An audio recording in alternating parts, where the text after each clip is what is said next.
força, honra, todo poder. Digno é o Cordeiro de receber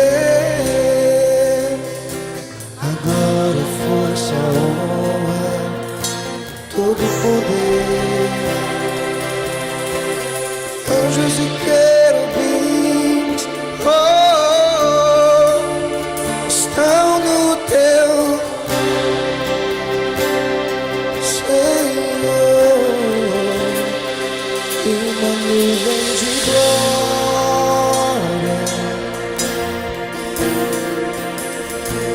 e uma nuvem.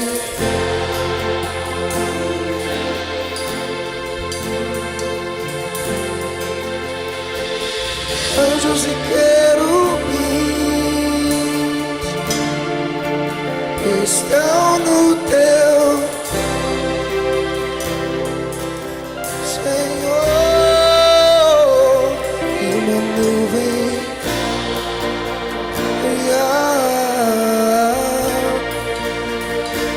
e uma nuvem. Tu és santo, Senhor. Tu és santo, tu és santo,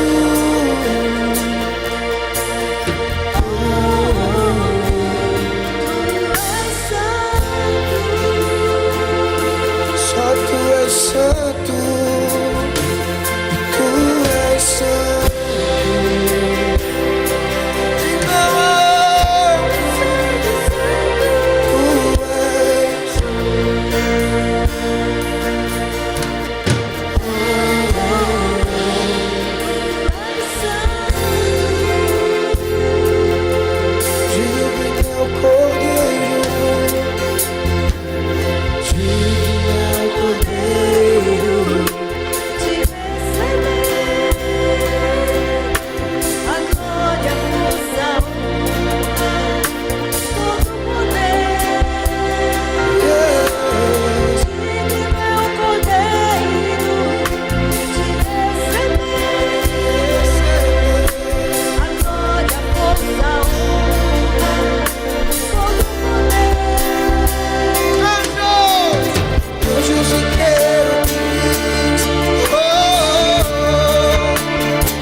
Acima de todos,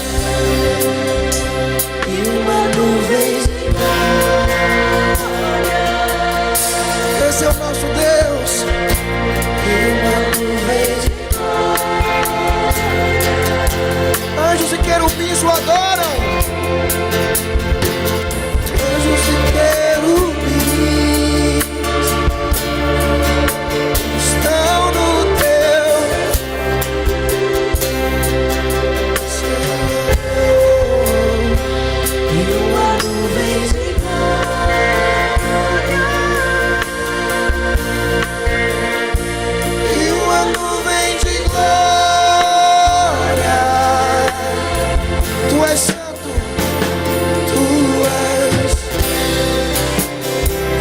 esse lugar com seu louvor, diga: tu és santo,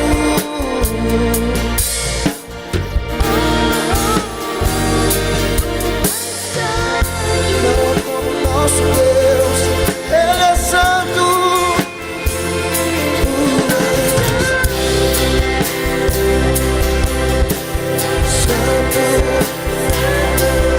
Tu és santo.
esse lugar com seu louvor.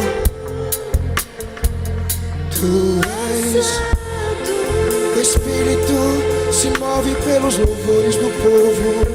Só tu és, você veio adorar o Rei. Declare que Ele é. Tu és santo, Senhor.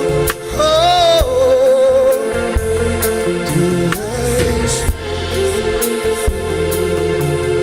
Queremos te ver. Queremos olhar nos seus olhos. Amado, tu és santo. Tu és santo, santo. Que a sua igreja te adora. Que a sua igreja se rende. Que a sua igreja declara o reinado do Senhor sobre nossas vidas, sobre essa igreja, sobre nossa cidade, sobre o nosso estado, sobre o nosso país. Tu és rei, tu és rei, tu és rei. Reina sobre nós. Tu és santo. As vozes cantam que Ele é santo. Exalte. Deixa queimar esse amor que tem dentro de você pelo Senhor.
de milagres e salvação. A quem enviarei?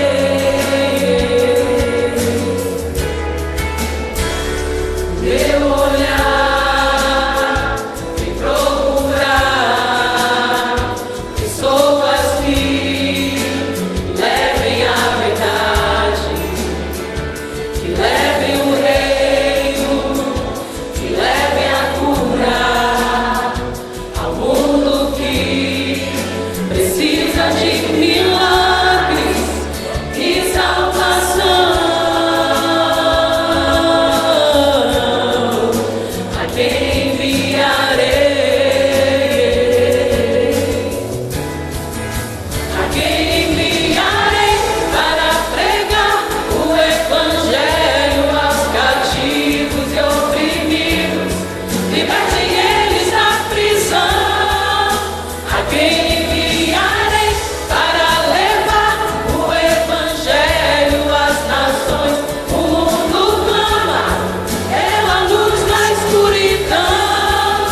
A quem enviarei para pregar o evangelho aos cativos e oprimidos, libertem eles da prisão.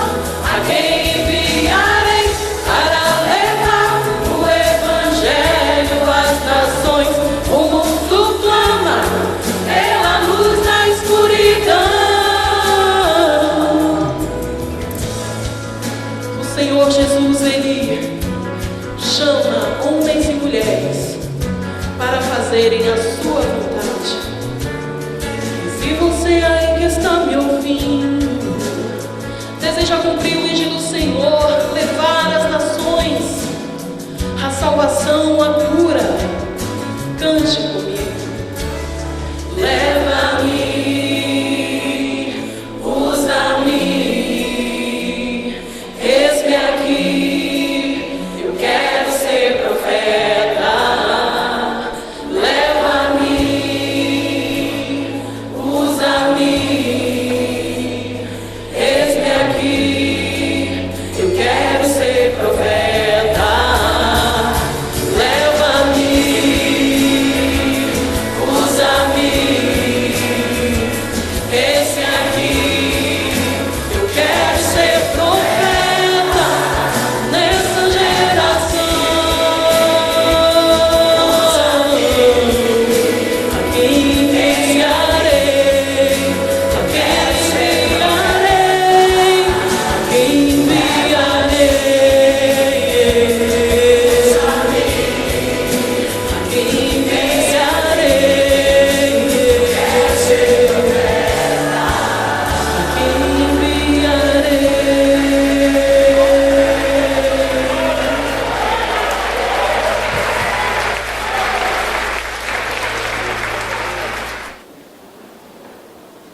Pastor Jonathan e a pastora Adelaide, esposa do pastor Jonathan, são os preletores da nossa conferência. O pastor Jonathan, irmãos, ele é presidente do Movimento Nacional de Evangelização do Sertão Nordestino. Amém? Glória a Deus. Então, ele tem muita experiência em missões. Já esteve em nossa igreja há uns 2 anos atrás, uns 3 anos atrás. Tem mais, né, pastor? Então, está voltando à nossa igreja. Da última vez que ele esteve aqui, ele era viúvo. E agora ele está casado. Palmas para Jesus, glória a Deus. Deus deu uma esposa para ele e que prega também, viu? Ela vai pregar esses dias, glória a Jesus. Então vamos ouvir, né, o pastor Jonathan. Deus tem algo para falar ao nosso coração, amém? Glória a Jesus. E eu fico até pensando, né, que a gente tem que ter cuidado com o que canta, não é? Porque a gente às vezes, opa, agora deu. Porque às vezes a gente canta, né, que quer ir, está pronto, e de repente está só cantando. Mas eu espero que não, eu espero que seja uma coisa real. Nosso coração, que de fato a gente quer fazer a obra de Deus. E então nessa conferência nós queríamos dar uma ênfase especial ao sertão nordestino, como um campo missionário dos mais necessitados do mundo, um campo missionário perto de nós, mas extremamente necessitado. Eu trabalhei com missões mundiais muitos anos, viajando muitos países, Missão Antioquia. Missão Antioquia continua fazendo o seu trabalho para os países, mas agora faz alguns anos que o Senhor chamou a minha atenção do sertão nordestino. Eu não conhecia o sertão nordestino. Eu conhecia aqui o litoral, as capitais, pregando em algumas igrejas, mas não sabia nada dos interiores do Nordeste. Mas o Senhor colocou uma coisa muito forte no meu coração. Faz agora 12 anos que começou esse trabalho do Senhor no meu coração e na minha mente. E então chegamos em Juazeiro do Norte, no Ceará, em fevereiro de 2010, com uma equipe de 28 pessoas, para começarmos a fazer um trabalho naquela região. O que o Senhor colocou no coração não era para abrir igreja, se bem que precisava muito de igreja, continuou precisando muito de igreja naquela região, mas o nosso trabalho seria um trabalho com as igrejas existentes, com os pastores, trabalho de avivamento, trabalho de oração, despertamento, um trabalho para romper nas regiões celestiais. O sertão nordestino, de maneira geral, tem sido muito amarrado para a evangelização. Quando eu falo sertão nordestino, será que todos vocês sabem o que é sertão nordestino? Deixa eu explicar assim um pouquinho, talvez um ou outro não sabe bem definido, né? Que é sertão nordestino. Vamos lembrar o seguinte: aqui é a região Nordeste. Eu sou lá do Sudeste. Sudeste é o estado de São Paulo, Rio de Janeiro, Espírito Santo e Minas. Então são 4 estados. Para baixo do Sudeste é a região Sul, Paraná, Santa Catarina e Rio Grande do Sul. Então região Sul, região Sudeste, São Paulo, Rio, Espírito Santo, Bahia. E então, olhando assim o mapa do Brasil, subindo, a gente encontra o primeiro estado da região Nordeste. Como é que chama esse estado? O maior estado do Nordeste, como é que chama? Bahia. A Bahia. E aí vem Alagoas, Sergipe, Pernambuco, Paraíba, Rio Grande do Norte, Ceará, Piauí, Maranhão. Maranhão está lá em cima, já encostando na região norte, Amazônia, etc., né? Então, essa é a região Nordeste, 9 estados. Essa região hoje tem 55 milhões de habitantes, o Nordeste todo, os 9 estados. 55 milhões, isto é mais de 1/4 do Brasil, da população do Brasil. Então, a região Nordeste, os 9 estados. Mas essa região Nordeste tem uma peculiaridade.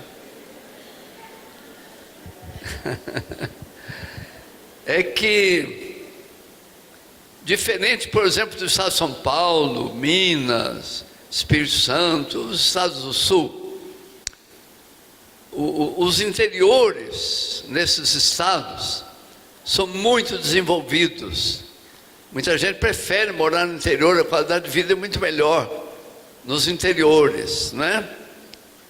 Mas na região Nordeste aconteceu diferente. O litoral é desenvolvido. A gente fala que o litoral nordestino é o Nordeste rico. A gente sabe que tem pobreza também, mas é o Nordeste desenvolvido, universidades, shoppings e igrejas grandes. O evangelho cresceu no litoral nordestino. Não é uma igreja como essa, outras igrejas enormes. Lá em Fortaleza tem uma igreja batista com 4.000 membros, é enorme. Então, o litoral bem desenvolvido, mas os interiores não. Os interiores, via de regra, é pobreza, analfabetismo e falta d'água. Eu viajo muito pelos interiores dos 9 estados e nós vivemos um período de seca, de estiagem. Alguns lugares 6 anos, outros 7, outros 8 anos de estiagem. Então, comum viajar pelas estradas e ver muitos carros pipa. Cidades que só tem água se chegar o carro pipa. Então esse é o sertão nordestino. Do ponto de vista evangélico, e isso é que toca em nós nesta noite, começando essa conferência de missões. Do ponto de vista do evangelho, o evangelho nunca conseguiu de fato conquistar o sertão nordestino. Tem alguns lugares, algumas cidades que têm um pouco mais de igrejas, mas no geral há uma pobreza de igrejas evangélicas no sertão nordestino. Vem melhorando um pouco nos últimos anos, mas falta muito ainda. Então, quando começamos a trabalhar na região há 10 anos, eu fiquei impressionado, porque comecei a conhecer cidades com 1% de evangélico. A média no Brasil é 25%, cidades com 30%. A cidade em que eu moro, lá no estado de São Paulo, o último censo do IBGE deu uma população evangélica de perto de 39%. Mas dizem que tem mais do que isso. Então, conhecer cidades com 1%, 2%, 3% de evangélicos, né? É uma região não alcançada com o evangelho. Agora observa bem, o litoral nordestino, essa faixa litorânea, onde estão as capitais, tem 8 milhões de habitantes. Nos interiores, que é o chamado sertão nordestino, tem 47 milhões. Eu falei evangélicos, né? De habitantes. Então a população da faixa litorânea, 8 milhões. A população dos interiores, 47 milhões. Bom, mas tenta captar isso. O que é sertão nordestino? Sertão nordestino é o conjunto dos interiores dos 9 estados.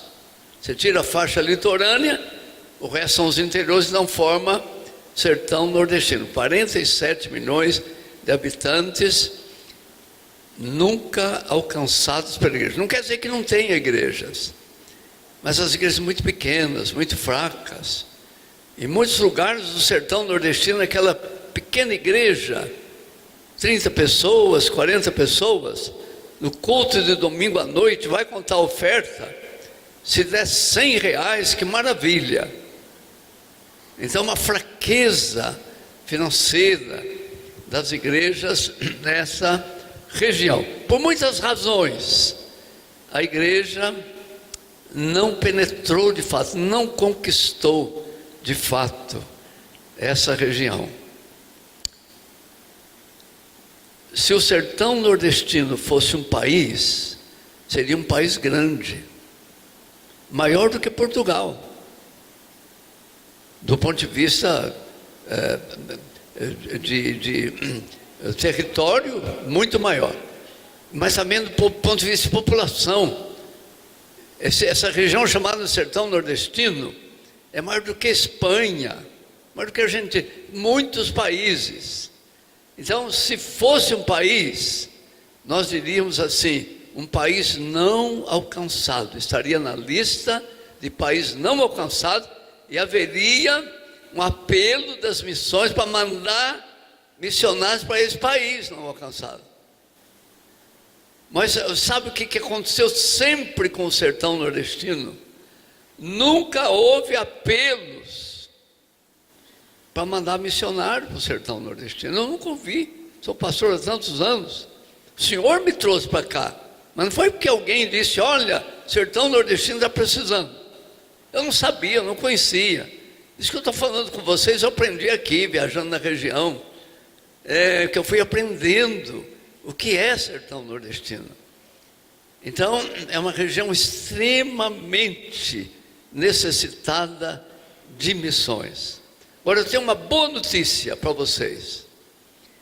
A boa notícia é que, nesses últimos anos, a abertura para a evangelização no sertão nordestino é uma coisa fenomenal. Acho que você sempre, talvez, tenha ouvido falar que o sertanejo é duro, o coração duro, pois amoleceu. A gente tem notícias de como a igreja está crescendo. Outra coisa, uma boa notícia, é que nesses últimos anos, nós temos percorrido o Brasil apelando para as igrejas, para abrirem congregações no sertão nordestino. Isso está acontecendo de uma maneira maravilhosa. Muitas igrejas entrando no sertão nordestino. Então, eu queria deixar essa palavra no seu coração. Essa é a hora e a vez do sertão nordestino. O que eu falei? Essa é? É verdade. Eu louvo a Deus por essa igreja que já está trabalhando, sertão nordestino, e eu estou com a esperança que a partir de agora vocês vão duplicar o esforço de vocês no sertão nordestino. Vão multiplicar. E outra esperança minha é que essa igreja aqui ajude a estimular as igrejas de Salvador a investirem no sertão nordestino. Nós estamos precisando despertar as igrejas do litoral, igrejas grandes, que podem fazer missões no sertão nordestino. E essa esperança de que nesses próximos anos, essa região será ganha com o Evangelho. Irmãos, não é só uma questão de formar igrejas, é que quando a igreja chega, começa a haver mudanças, não é certo? Mudança social, mudança educacional, mudança econômica. É possível que até a terra mude, até o clima. Deus é poderoso, não é verdade? Quando a igreja chega, as coisas começam a acontecer. É isso que nós estamos vendo para o sertão nordestino. Amém, glória a Deus, queridos. Enquanto o conjunto de louvor estava cantando, eu estava pensando, eles cantavam, leva-me além, Senhor. Aí eu falei para Jonathan, vamos levá-los para o sertão. Amém, queridos. O sertão nordestino é o grande desafio missionário da igreja evangélica no Brasil. Quando nós falamos em sertão nordestino, nós lembramos de uma passagem do Velho Testamento. Depois de Israel conquistar dezenas de reinos e nações e se estabelecer na terra prometida, Deus chamou Josué. Deus chamou Josué e disse: Josué, ainda muita terra ficou para ser conquistada. Podemos fazer uma analogia dessa passagem com a obra missionária no Brasil. Lembrando que o Brasil o evangelho tem crescido de uma forma extraordinária. Nós estamos sendo alvo de de atenções dos americanos. Tem vindo aqui, eu mesmo já participei de uma conferência missionária, onde o americano pegou o microfone e disse: o que está acontecendo no Brasil? O que é isso que está acontecendo? Aleluia, o evangelho tem crescido na nossa nação. Mas existe um segmento que realmente estava esquecido, realmente estava em trevas. Povo que tem fé, mas que canaliza sua fé para pessoas. Padre Cícero, Frei Damião, um galo, lá na cidade de Santa Cruz. Não sei se você sabe, mas ali na cidade de Santa Cruz, Rio Grande do Norte, existe a maior imagem católica do mundo, Santa Rita, 56 metros de altura. Então um povo idólatra, é como se dizendo: ei, aquele povo ali, ele adora outros deuses. É um povo que caminha em trevas, um povo que não sabe para onde vai, não sabe de onde veio nem para onde vai. Quem pode mudar essa realidade?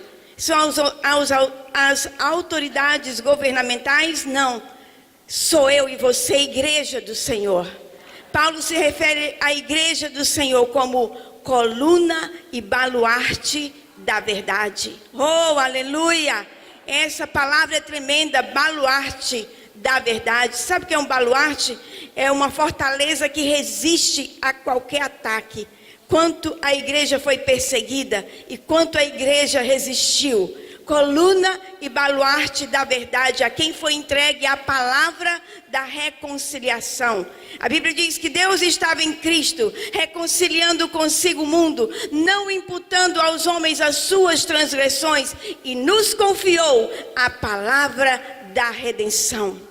Paulo diz que foi chamado para pregar essa palavra. E você e eu fomos chamados para pregar essa palavra, para mostrar às pessoas, proclamar o reino de Deus aonde nós vamos. Então o sertão nordestino é uma realidade. A realidade é tão alarmante que chega a se comparar com alguns países da África, como a Índia e a China também.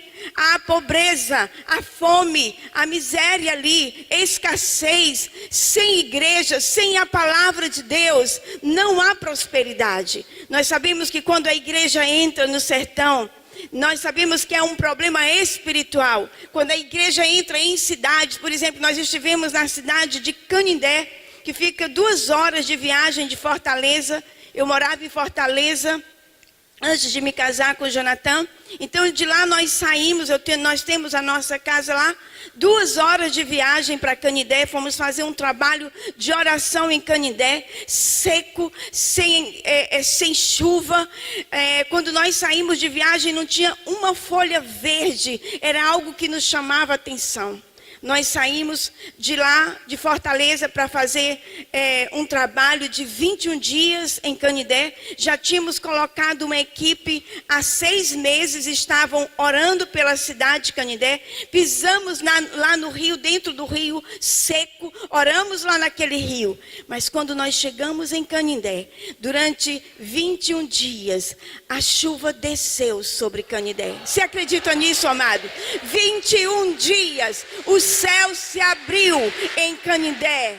E choveu tanto em Canindé que ainda hoje a missionária que está lá, ela diz: o rio está cheio, tem água em Canindé. A água entrou até pela cidade de Canindé.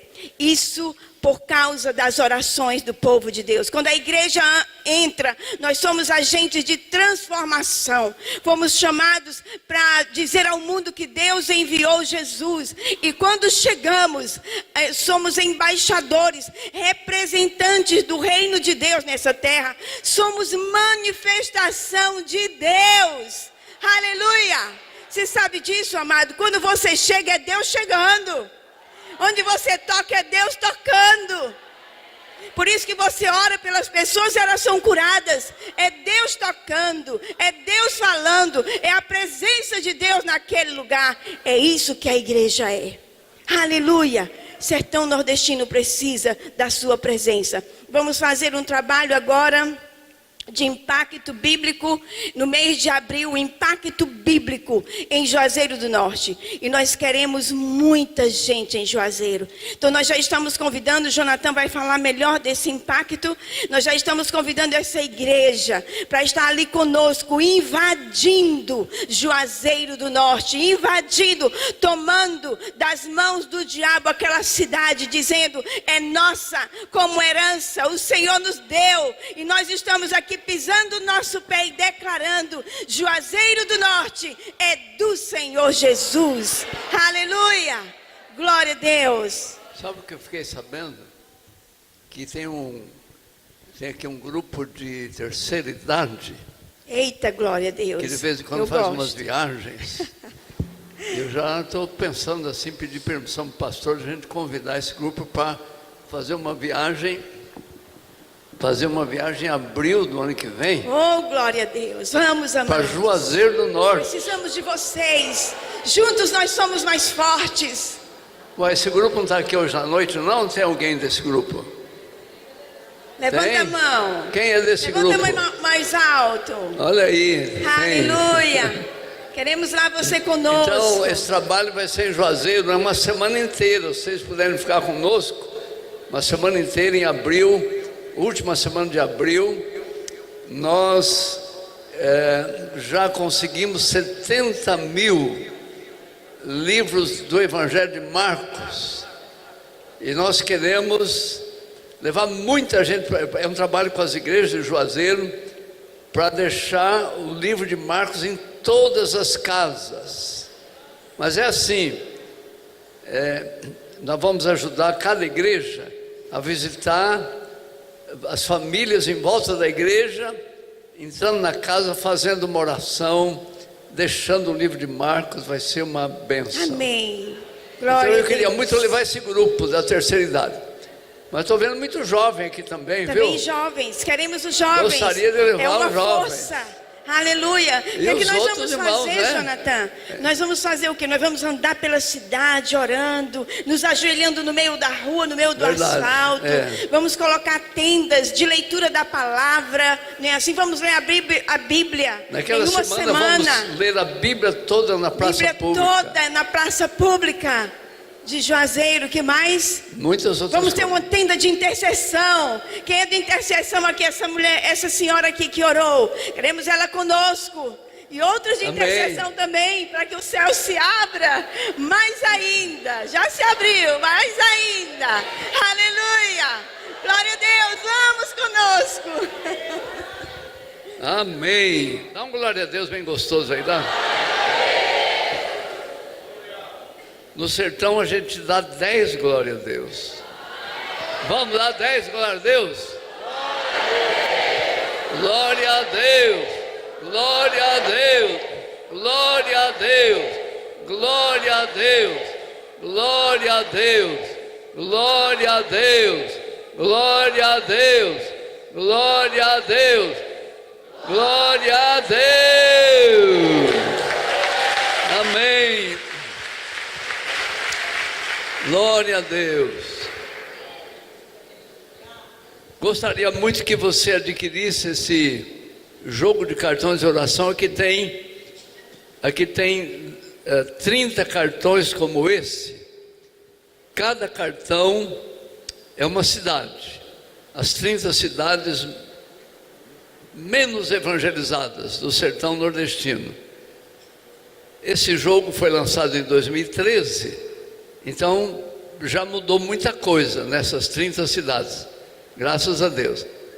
Mas vamos continuar orando que vai mudar muito mais. Então esse aqui, hoje é dia 21. Eu peguei o cartão do dia 21, aqui na frente tem informações sobre a cidade, aqui atrás tem os itens de oração. Essa cidade aqui de hoje chama Moita Bonita, Sergipe, 11 mil habitantes, analfabetismo 30%, é sempre assim, 30, 35, 40, tem uma cidade nesse jogo de cartões do Piauí, quando fizemos a pesquisa, tinha 62% de analfabetismo, você acredita nisso? 62%, então, olha, 11 mil habitantes, veja as igrejas que nós encontramos, nessa cidade com 11 mil habitantes, uma Assembleia de Deus com 158 pessoas, não quer dizer que tivesse lá uma igreja, Assembleia com 158, aqui eles abrem muitas congregações, então a soma dos Assembleias de Deus dava 158 pessoas, e uma igreja batista com 20 pessoas, então uma cidade com 11 mil habitantes, 178 crentes, o que você acha? Está precisando de missionário ou não está? Está precisando abrir novas congregações. Então, nós temos esse primeiro jogo, e temos o segundo, mais 30 cidades, das mais carentes. Agora nós estamos fazendo o terceiro. Não é que nós estamos trabalhando só com essas cidades.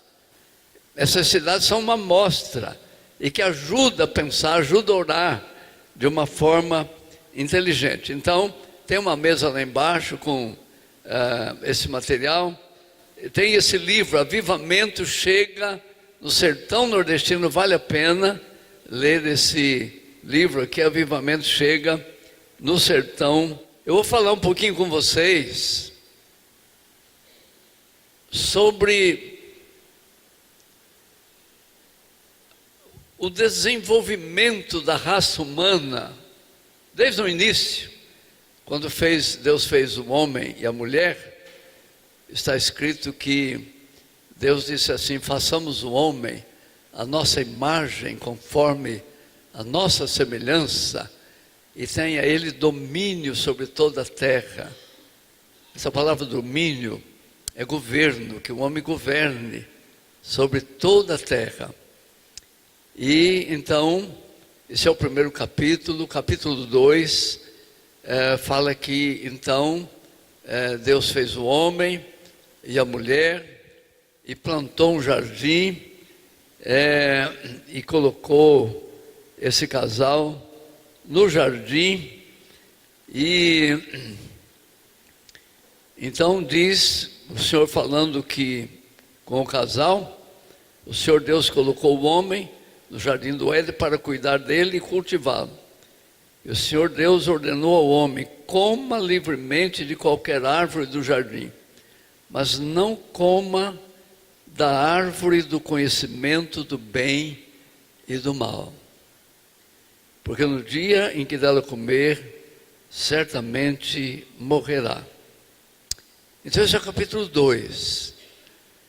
O capítulo 1 diz que Deus viu tudo que tinha criado e era muito bom, inclusive o ser humano, era tudo muito bom. Então a gente chega no final do capítulo 2, o jardim do Éden, o casal no jardim do Éden. Então entra no capítulo 3 de Gênesis, e o capítulo 3 de Gênesis é uma tragédia da raça humana. Então aquela árvore do conhecimento do bem e do mal, e certamente um dia o homem chegaria lá, e não só na árvore do conhecimento do bem e do mal, mas até na árvore da vida, não é? Essa poderia ser a história da raça humana. Mas houve uma precipitação E vocês conhecem a história, a serpente, não é? Engana Eva, e então Adão acaba indo no mesmo caminho. E naquele dia Deus vem ao jardim do Éden, como a Bíblia diz que Deus sempre fazia isso, na viração do dia, que Deus estava com eles ali no jardim do Éden. E naquele dia, quando Deus chegou, Adão e Eva estavam escondidos, e Deus perguntou: Adão, onde você está? Ele estava escondido. O que havia acontecido? Tinha entrado em Adão e Eva o que pode ser chamado de semente de rebelião. Queria estragar a natureza dos dois, dali para frente, e eles então, a partir dali, teriam uma natureza humana corrompida, que não dava mais para andar com Deus, não dava mais para caminhar com Deus. Até então, eles estavam caminhando com Deus, mas não dava mais para caminhar com Deus, porque tinha entrado no coração deles a semente da rebelião. E então Deus passa a falar com a serpente, com Eva e com Adão. E para Adão, Deus diz assim: já que você fez isso, maldita é a terra por sua causa. O que Deus fala mesmo? Maldita é a terra por sua causa. A terra, o planeta Terra. Maldito o planeta Terra por sua causa. Você terá que alimentar-se das plantas do campo, com o suor do seu rosto você comerá o seu pão, até que você volte à terra, visto que dela foi tirado, porque você é pó, e ao pó voltará. Sentença de morte. A Bíblia diz, carta aos Romanos diz que a morte entrou na terra por um homem, e a morte passou a todos os homens. A palavra homem, a palavra genérica, né, para homem e mulher. Então a morte passou. A morte é essa maldição, essa separação de Deus, essa rebelião. A humanidade passa a ser uma humanidade rebelada contra Deus.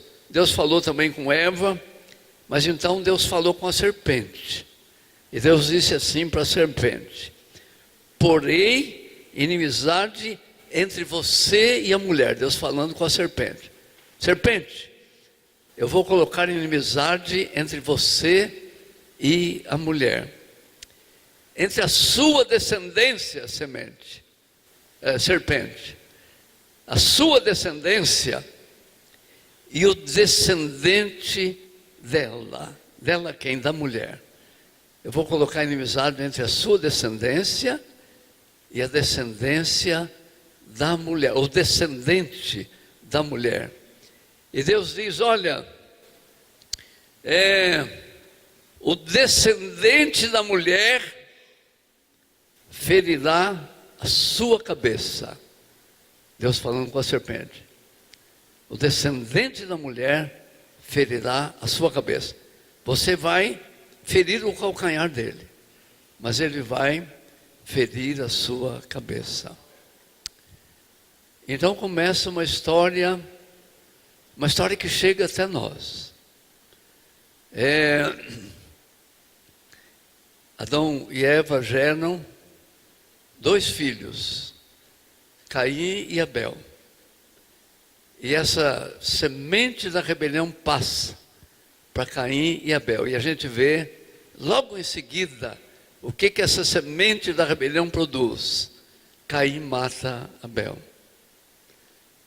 Então nós vamos seguindo em Gênesis e vamos encontrando os outros filhos, e a terra vai se tornando tão corrompida que Deus resolveu destruir a humanidade. Encontrou um homem chamado Noé, um homem justo, temente a Deus. Então se propôs salvar a sua família e recomeçar a humanidade. E a humanidade é recomeçada com a família de Noé. Mas nós vamos seguindo em Gênesis e nós vamos vendo que a semente da rebelião continuava. E então vem a Torre de Babel e vem os outros acontecimentos, né? Até que chegamos no capítulo 12 de Gênesis. Então nós encontramos um homem chamado Abrão, um homem temente a Deus. E Deus tem um plano para Abrão. E Deus fala com Abrão: Abrão, você saia da sua terra, da sua parentela, vai para uma terra que eu lhe mostrarei. Eu vou fazer de você uma grande nação, e em você e na sua nação, todas as nações da terra serão abençoadas. Fala depois de mim: Abraão, eu vou fazer de você uma grande nação, e em você e na sua nação, todas as nações da terra serão abençoadas.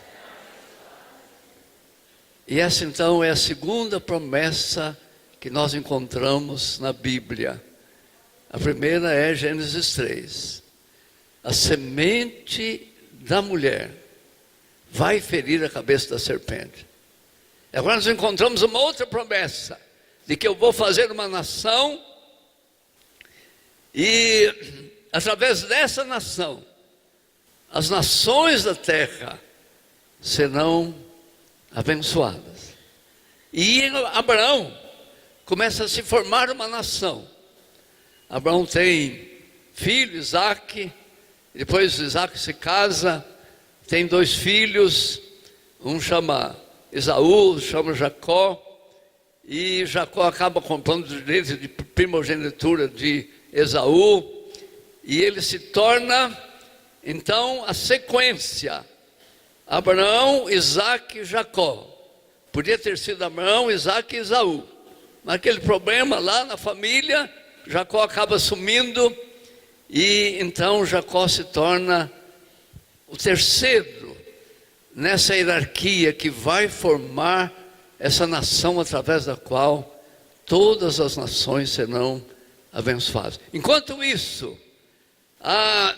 essa maldição de humanidade caída, essa maldição de humanidade rebelada, essa semente da rebelião continua sendo passada de pai para filho, e então causando todo o estrago na humanidade. Então vem uma terceira promessa que eu quero mostrar para você. Jacó é o terceiro. Abraão, Isaque e Jacó.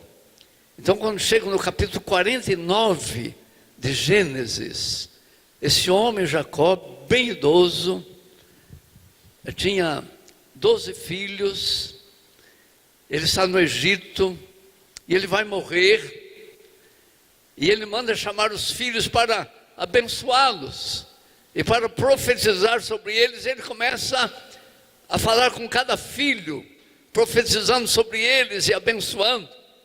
E chega então a vez do filho chamado Judá. Um dos filhos chamava Judá. E quando então Jacó chama Judá para falar com ele, Jacó diz assim para Judá: Judá é um leão novo. Falando com Judá. Judá é um leão novo. Você vem subindo, filho meu, depois de matar a presa, como um leão, ele se assenta e deita-se como uma leoa. Quem tem coragem de acordá-lo? O cetro não se apartará de Judá. Você ainda está me seguindo? É um problema meio sério quando a gente tenta ensinar a Bíblia nos cultos, né? Que a mente começa a fugir. Vamos segurar a mente aqui um pouquinho?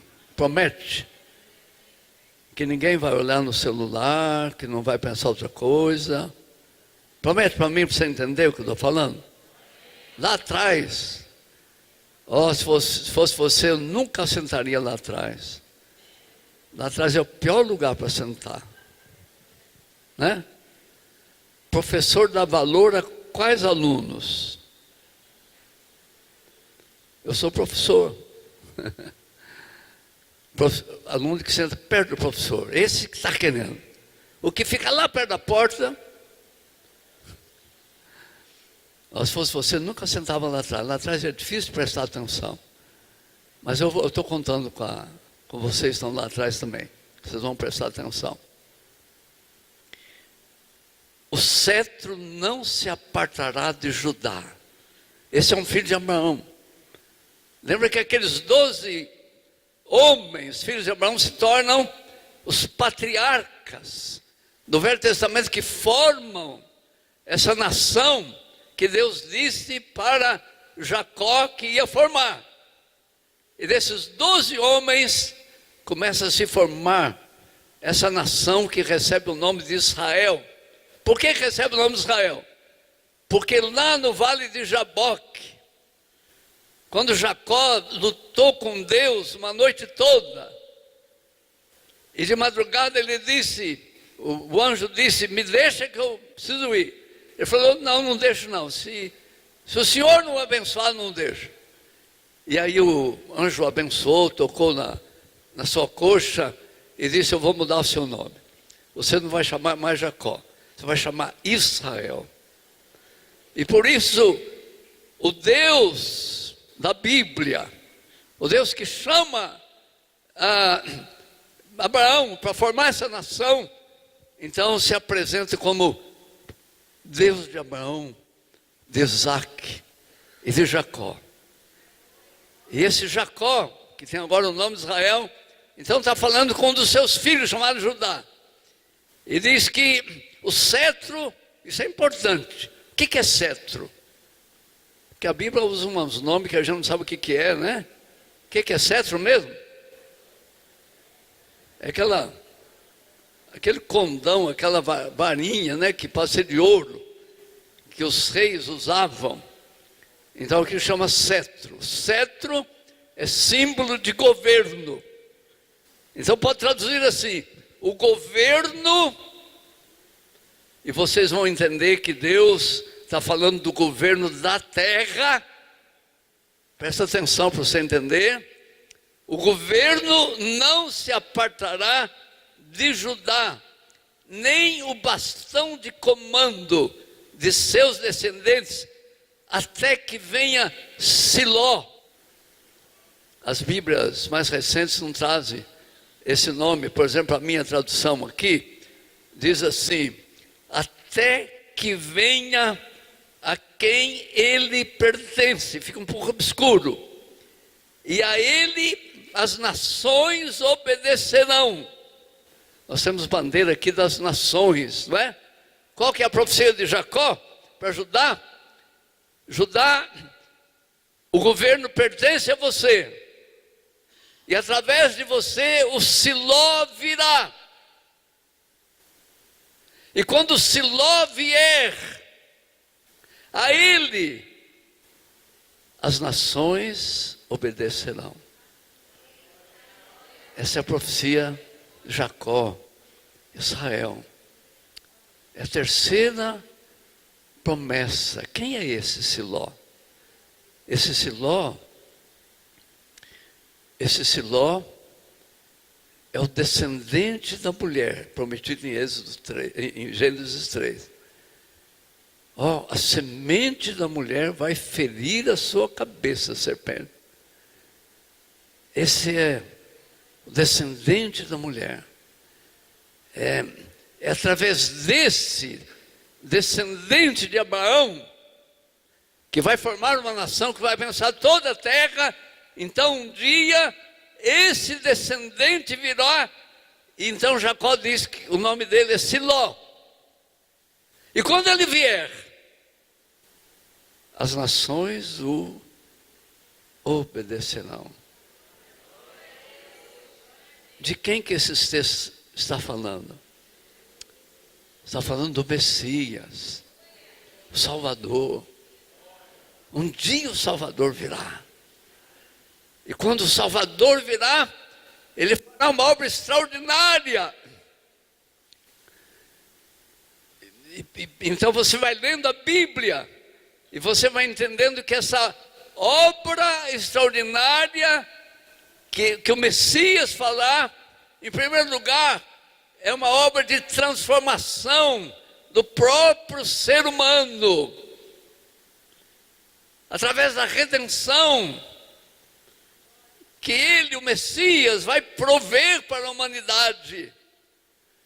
Essa obra de redenção, de regeneração, de conversão, de volta para Deus, vai mudar o coração do ser humano. E você encontra mais tarde profeta dizendo que chegará um tempo em que vai ser tirado o coração de pedra do ser humano e vai colocar um coração de carne, vai colocar um coração temente a Deus, por causa dessa obra que o Messias fará, uma obra de transformação do ser humano. Então você continua lendo a Bíblia. Qualquer dia desse você começa a ler Gênesis, vai até Apocalipse, e lembra de marcar isso na sua Bíblia. Você vai vendo as profecias sobre o descendente da mulher, que ele vai vir, um dia ele vai vir. Esse descendente que é o Siló, que é o Messias, um dia ele vai vir. E aí você encontra Davi, o rei Davi. E Deus falando com o rei Davi, olha, observa bem. Davi da tribo de Judá, porque é de Judá. O Messias vem da tribo de Judá. Então Davi da tribo de Judá, Deus falando com Davi, Davi, eu vou dar um filho para você, que vai sentar-se no seu trono. Então o reinado dele não terá fim. Profecia sobre o filho de Davi, o Messias. Você continua lendo a Bíblia e você encontra outro profeta dizendo: ele vai nascer em Belém, definindo a cidade que ele vai nascer. Ele vai nascer em Belém. Por que em Belém? Porque ele é descendente de Davi, e Davi é de Belém. Então ele vai nascer em Belém. E chegam os profetas e diz assim: ele vai nascer de uma virgem. Ninguém entendeu quando o profeta, não se nasce de uma virgem. Hoje a gente tem profecias a respeito do fim que a gente também não entende, né? A gente fica perguntando, mas o que é essa profecia? Então o profeta disse: o Messias vai nascer de uma virgem. Quem quer entender isso? Como é que pode ser? O Messias, o Velho Testamento é toda essa história. O Messias vem. A semente da rebelião está trazendo toda essa confusão em toda a terra, mas um dia vai vir alguém que vai ferir a cabeça da serpente e vai prover uma força interior para o ser humano, que vai causar uma transformação de dentro para fora. O ser humano, e aquilo que o Pai da humanidade fez, acreditando em Satanás, porque era Satanás confundindo os nossos pais, e o ser humano voltando as costas, e através de geração em geração, os descendentes de Adão sempre voltando as costas para Deus. Mas então, um dia, isso vai ser mudado, a semente da maldade será consertada. Obrigado. Obrigado, viu?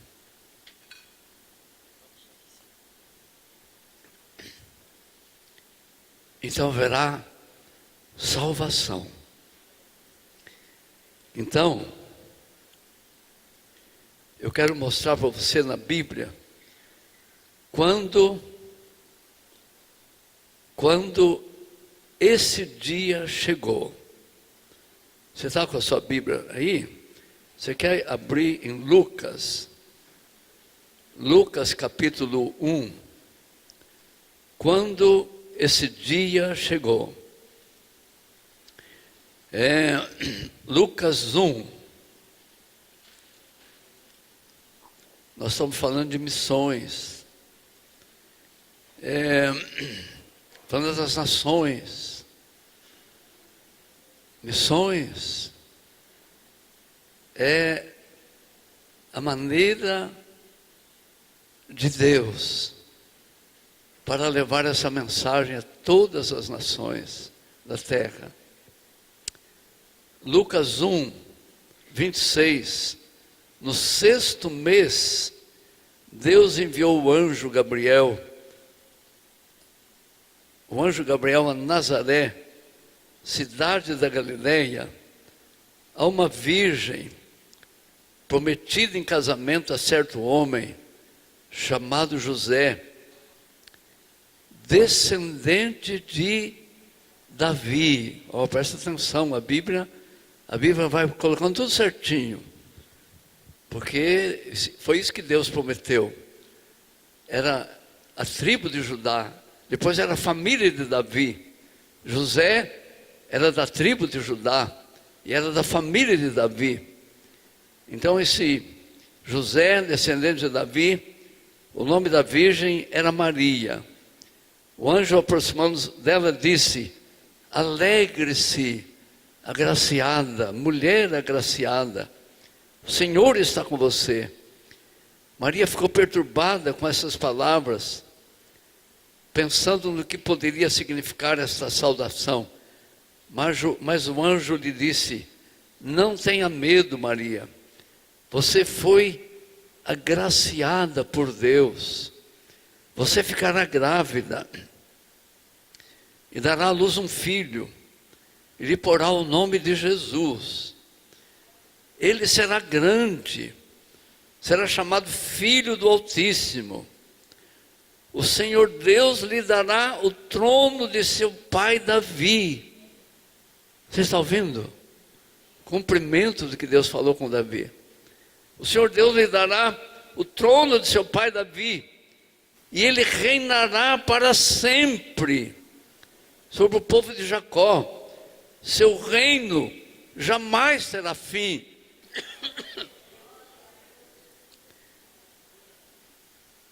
Perguntou Maria ao anjo: como acontecerá isso, se sou virgem?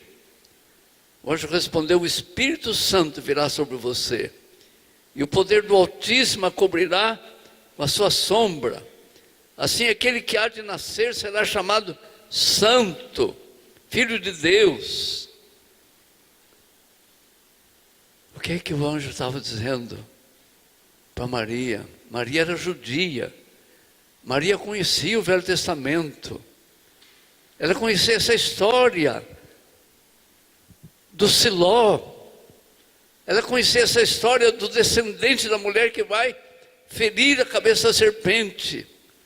Ela conhecia a promessa feita a Davi, que da tribo de Judá, da família de Davi, viria esse descendente. Maria sabia a história que esse Messias ia nascer em Belém.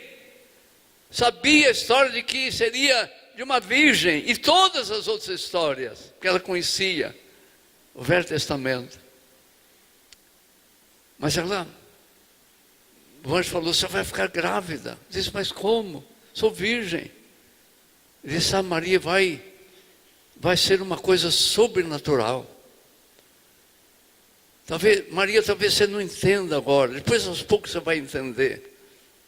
Mas o que vai acontecer é que o Espírito Santo, a terceira pessoa da Trindade, fala Pai, Filho e Espírito Santo. Então, o Espírito Santo, terceira pessoa da Trindade, vai vir sobre você e vai gerar em você um feto que nós não sabemos como foi, a Bíblia não explica. Pode ter sido a fecundação de um óvulo de Maria, provavelmente, que foi assim que o Espírito Santo gerou esse feto, esse ser humano. E então, dali 9 meses, o bebê nasceu. O anjo tinha falado, Maria, quando ele nascer, você coloca o nome de Jesus. Da onde que ele trouxe esse nome? Ele veio com um recado do céu. Ele estava sendo mandado pelo Todo-Poderoso à casa de Maria para falar com ela. E certamente Todo-Poderoso, Deus, ele falou com o anjo, fala com Maria, quando o bebê nascer, que eles colocam o nome de Jesus. Porque Jesus quer dizer Salvador. Então o nome de Jesus. Então o bebê nasceu. E esse bebê,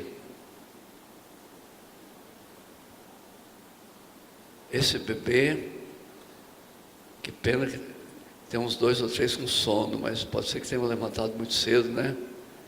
Estejam cansados. Mas que pena que aí você não vai entender isso. Mas quem sabe você acorda aí, entende? Esse bebê, presta atenção. Esse bebê, chamado Jesus, tem uma característica especial. Presta atenção para você entender. Esse bebê chamado Jesus não foi gerado na relação de um homem e uma mulher, porque é assim que todos os bebês nascem, são gerados e nascem. É a relação de um homem e uma mulher, mas esse não. Esse houve uma interferência do céu para gerar esse bebê no ventre de Maria. Por quê? Eu vou explicar para vocês. Porque todos os bebês, em todas as épocas, incluindo você e eu, quando fomos gerados, recebemos a semente da corrupção, a semente da rebelião. Eu imagino que quando eu nasci, eu era um bebê muito bonitinho, você também era bonitinho. Eu penso que a minha mãe achava que tinha ganhado um anjinho. E até 1 ano, talvez, 2 anos, não sei, né? Naquela época os bebês custavam para... Eu tenho muitos irmãos. Eu lembro que o bebê ficava todo enfaixado, não sei quantos dias. Alguém lembra disso? Enfaixava o bebê todo, não saía do quarto, não sei quantos dias, né? E uma criança com 8 anos de idade era inocente praticamente. Não é verdade? Hoje, com 3 anos, 4 anos, a criançada já sabe um monte de coisa. Mas no meu caso, talvez até uns 3, 4 anos, a mãe achava que era um anjinho, mas depois ela foi vendo que eu era como todo mundo. Porque começa a aparecer essa semente da corrupção, começa a produzir coisa errada em nós. é a semente da rebelião ao qual nascemos. Escuta, mas Deus precisava de um Salvador. Esse Salvador não podia ter a semente da corrupção, senão não podia salvar. Ele morreria uma morte de substituição dos pecadores. Então não podia ter pecado. Podia ter. É por isso que o profeta profetizou que é uma virgem. O Messias vem de uma virgem. É por isso que o anjo falou com Maria: Maria, o Espírito Santo vai vir sobre você. É uma geração especial. E hoje nós entendemos esse homem chamado Jesus, sem a semente da corrupção. Um homem, Jesus é um homem. Às vezes é difícil de entender isso, né? Que Jesus teve que passar pelo processo 9 meses. Nasceu como as outras crianças nascem. Dependeu da mãe, trocar fralda, mamou da mãe. Foi crescendo, teve que aprender a ler e escrever. É um ser humano. E vai se desenvolvendo. Mas só que ele tem essa característica, que ele não tem a semente da corrupção. Então esse homem, 33 anos, crucificado, e você lembra de Isaías 53, tomou sobre si as nossas enfermidades, as nossas dores levou sobre si, as nossas iniquidades tomou sobre si, os nossos pecados, a nossa rebelião tomou sobre si. E lá na cruz do Calvário, num brado, ele diz: Deus meu, por que me desamparaste? Irmão, sabe o que aconteceu? A escuridão que envolveu Jesus, as trevas, a iniquidade da humanidade, a rebelião da humanidade, desce sobre Jesus. E Isaías disse: não havia nele beleza alguma que nos atraísse.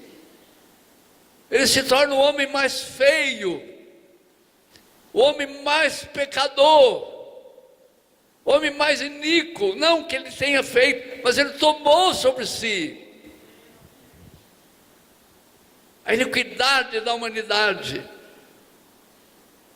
E foi quando ele bradou: Deus meu, por que me desamparaste? Mas ele teve força para vencer. E ali na cruz ele venceu a rebelião. Ele venceu o pecado. Ele venceu tudo que havia de ruim na humanidade. E então ele foi sepultado. Mas a Bíblia diz que ele desceu naquele período entre a morte e a ressurreição, desceu às partes mais baixas da terra.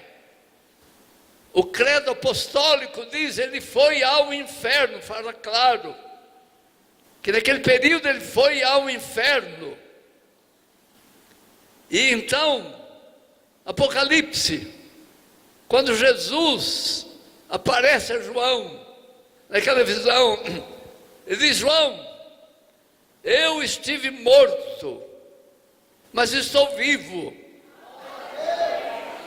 Ô João, e eu tenho aqui nas minhas mãos a chave do inferno e da morte. E na ressurreição ele vence o inferno, ele vence a morte, ele vence o diabo. Na cruz, O diabo pensava que tinha vencido. Quando ele foi sepultado, o diabo pensava que tinha vencido.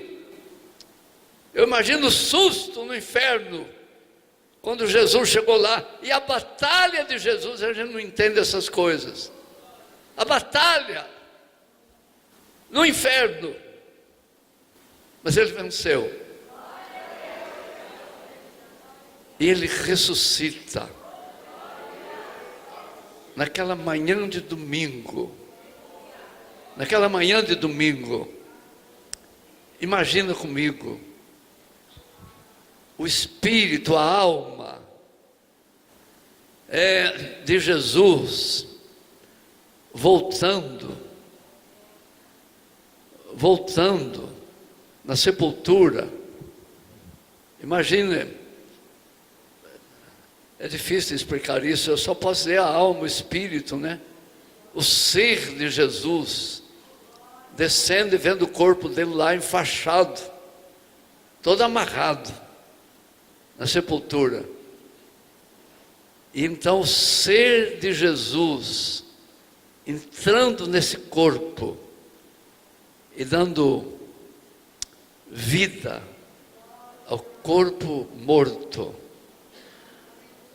Eu não sei como é que se desamarrou, mas desamarrou, porque a pessoa era toda enfaixada para ser sepultada, mas desamarrou. E Jesus se levantando e saindo daquela sepultura. Aleluia, aleluia. Venceu a morte, venceu o inferno, venceu o diabo, venceu a rebelião. Abraão, eu vou fazer de você uma nação, e em você e na sua nação eu vou abençoar todas as nações da terra. Jacó falando, quando Siló vier, as nações o obedecerão. Aleluia. Então depois de 40 dias, Jesus sobe para o céu. E ele tinha prometido, olha, quando eu for, eu vou enviar o outro. Jesus é a encarnação da segunda pessoa da Trindade. Fala outra vez, Pai, Filho e Espírito Santo. O Filho é a segunda pessoa que encarnou no homem Jesus. Mas ele está dizendo, eu vou enviar o outro, o Espírito. Olha, é o Espírito que está com vocês. Mas quando ele vier, ele vai estar em vocês. Ele estava dizendo, quando o Espírito vier, ele vai, me permita usar essa palavra, não está no Novo Testamento, mas para a gente entender, quando o Espírito vier, ele vai encarnar em vocês, ele vai entrar em vocês, o Espírito vai viver em vocês. E depois a gente encontra Paulo dizendo, vocês não sabem que vocês são santuário de Deus, e que o Espírito de Deus habita em vocês. E a minha resposta, eu sei, graças a Deus que Deus habita em mim. Jesus disse, aquele que me ama, guardará os meus mandamentos, o Pai o amará, nós viremos e faremos nele morada. E a partir do Pentecoste, tem um povo na terra que é a habitação de Deus, é o povo de Jesus, é essa nação santa, esse povo de propriedade exclusiva de Deus, para anunciar as maravilhas daquele que nos chamou das trevas para a sua maravilhosa luz, e para sermos manifestação de Deus na terra. Irmãos, o que é missões? Missões é quando essa igreja prepara um casal e manda lá para aquele povoado, bem no interior do sertão, que não tem evangélicos. Há aproximadamente 10 mil vilas e povoados no sertão nordestino, sem nenhuma presença evangélica. 10 mil povoados, sem nenhuma presença evangélica. Muitos lugares não tem nem igreja católica, não tem nada. Imagina aquele grupo de 3 igrejas, uma de Fortaleza e 2 do estado de São Paulo, que chegou em Canastra. Canastra é uma pequena cidade bem no interior da Bahia, é oeste da Bahia, né? Lá indo para o Piauí, um lugar pequeno, um lugar de leprosos. É a região de Pilão Arcado, lugar de leprosos. Aquele grupo conseguiu dinheiro para fazer 3 poços artesianos na região de Pilão Arcado. Falta de água, falta de tudo. Essa igreja de Fortaleza está fazendo um trabalho naquela região. Então um dos poços era para Pilão Arcado. Então aquele grupo chega em Pilão Arcado, muitos leprosos nesse lugar. E quando eles chegam, é esse povo em quem Deus habita. Esse grupo de homens e mulheres em quem o Espírito de Deus habita. E eles são manifestação de Deus. Canastra, lugar sem esperança, lugar horrível. Mas chegam esses irmãos, os discípulos de Jesus, e o alvo é abrir um poço artesiano. Então essa empresa já tinha feito 2 poços, agora era o 3º, e naquela cidade eles cavam, e a empresa diz: gente, aqui não dá água. Misericórdia.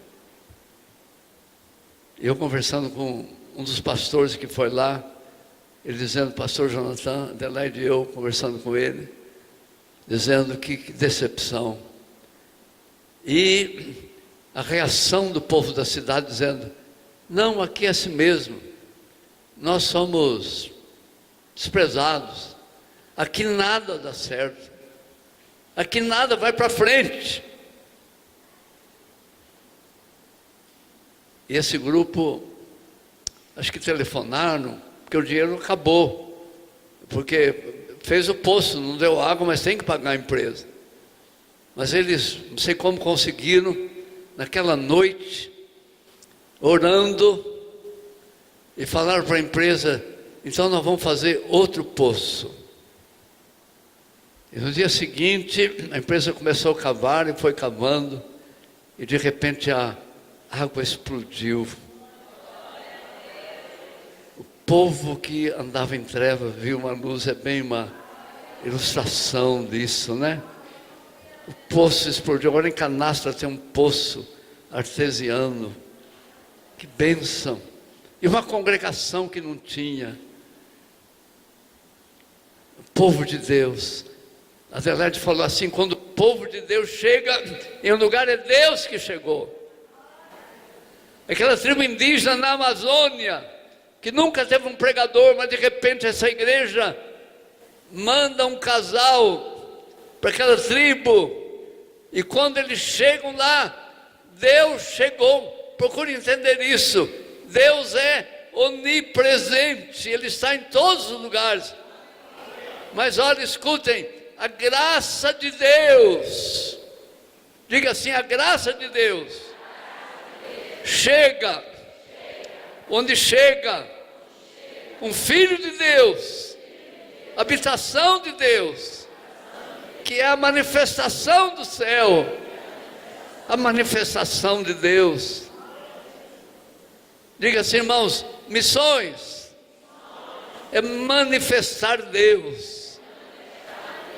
onde Deus não está sendo manifestado. Diga assim: missões é um privilégio. Diga assim: quando eu vou fazer missões nos lugares em que Deus não está, quando eu chego lá, Deus chegou, e as coisas começam a acontecer. Glória a Deus. Aleluia. Louvado seja Deus. Eu espero que essa conferência missionária mexa com o seu coração. E você diga: Senhor, eis-me aqui, envia-me. Estou pronto. Talvez é um mês só. Talvez aquele mês de férias, que você vai ligar a uma equipe e vai passar um mês no campo missionário. Talvez é aquele casal de aposentados que diz para o pastor: pastor, nós queremos passar um ano no campo missionário. Arranja um campo missionário para a gente ser missionário um ano. E talvez aconteça igual aquele casal que foi para uma tribo indígena, já bem idosos, os índios Kaiowás, no Mato Grosso. Eles foram por um período curto, mas eles ficaram tão maravilhados, que ficaram 15, 20 anos no meio daquela tribo, porque é a manifestação de Deus. Esse homem e essa mulher que vai para o campo missionário.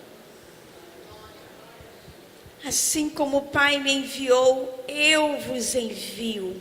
Essa é a palavra de Jesus. Você viu que Jonathan acabou de pregar? Estávamos numa condição de perdidos, condenados. Depois do pecado que entrou, morte eterna. Mas Deus enviou Jesus. Deus enviou Jesus, e essa é a mais bela história da redenção, o que você acabou de ouvir. E Jesus diz: assim como o Pai me enviou, eu vos envio. Então Ele envia você também para as regiões sombrias, para levar a luz a este mundo. Somos luz e sal da terra. O povo que vivia em trevas viu uma grande luz quando Jesus chegou. Mas o povo que anda em trevas também precisa da luz que é Jesus Cristo. Fica de pé, queridos. Sei que você veio aqui hoje e eu sei que há uma expectativa no seu coração para servir ao Senhor de uma forma maior, de uma forma melhor. Você ouviu falar do sertão nordestino, da carência, da urgência. Eu penso que Deus, Ele tem uma urgência. Nós vemos claramente onde nós chegamos, que falamos do sertão, da necessidade do sertão nordestino. Sempre Deus tem alguém que diz: eu fui tocado, algo já está acontecendo nos corações. Nós temos uma África brasileira aqui no nosso quintal, precisando urgentemente. Nós precisamos romper as barreiras ali do sertão, romper urgentemente e falar, proclamar essa mensagem de que Deus enviou Jesus. Fomos chamados com o maior de todos os propósitos, queridos, o maior, dizer ao mundo que Deus enviou Jesus, que há esperança para aquele que está nas trevas, perdido, sem nenhuma esperança. Há esperança. Deus enviou Jesus para te tirar das trevas, para transportar do império das trevas para o reino do Filho do seu amor. Amém, queridos? Nós estamos aqui, nós queremos ir. Levante a sua mão, você que quer fazer missões, você que quer dizer ao Senhor: eis-me aqui, Senhor, envia-me a mim, eis-me aqui, Senhor. Levante a sua mão mesmo alto.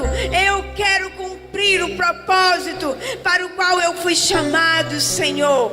Diga aí onde você está: Senhor, eu quero proclamar, eu quero levar essa mensagem que eu ouvi agora, que o Senhor enviou Jesus ao mundo, que o Senhor enviou Jesus ao sertão nordestino. Aleluia. Vem aqui à frente, você que tem esse chamado, você que quer ir para o sertão, vem aqui à frente. Nós vamos orar por você. Nós precisamos de você. Nós queremos você lá conosco. Nós queremos você conosco. Você que quer sair e pregar o evangelho, vem aqui à frente, nós vamos orar por você. Deus vai fazer grandes coisas através da sua vida. Deus vai fazer grandes coisas. Você vai chegar naquele lugar e vai manifestar Deus através da sua vida. Vai dizer àquele povo, vai mostrar, um dia alguém me mostrou, eu estava na idolatria, servindo a outros deuses, mas alguém chegou e dirigiu o meu olhar para a cruz do Calvário. Você é essa pessoa, querido, que vai dizer àquele povo que anda nas trevas, que há uma luz, que Jesus veio ao mundo, que Ele é o verdadeiro Deus. Amém, queridos. Pai, nós te louvamos por essa noite, pela oportunidade de estarmos aqui na tua casa, Senhor. Olha aqui o teu povo à frente, olha aqui o teu povo se oferecendo para cumprir a tua palavra, para ser bênção lá no sertão nordestino. Olha aí, Senhor, o teu povo, Deus, em nome de Jesus, nós clamamos ao Senhor que eles sejam visitados profundamente nesta noite, que eles não saiam daqui da mesma forma, Senhor. Olha, Senhor, a entrega deles, olha, Senhor, a entrega deles, de cada um deles, Senhor. Toma na mão deles, Deus, toma nas suas mãos, leva-os aos lugares de extrema necessidade. Faz deles, Senhor, uma tocha viva para o Senhor, no nome de Jesus. Que eles sejam sal da terra e luz para este mundo, Pai, no nome de Jesus Cristo, em nome de Jesus, manifesta o teu poder na vida deles, Deus. Oh, que eles sejam cheios do teu Espírito Santo, que eles sejam ungidos pelo Senhor, cheios do Espírito Santo, para manifestar a tua presença onde eles forem. Que a salvação seja instrumento de salvação, instrumento de cura, instrumentos de libertação, Senhor, em nome de Jesus. Faz, Deus, enche-os com teu Espírito Santo, manifesta a tua presença, Deus, em nome de Jesus. Em nome de Jesus nós oramos. Glória a Deus, aleluia, aleluia.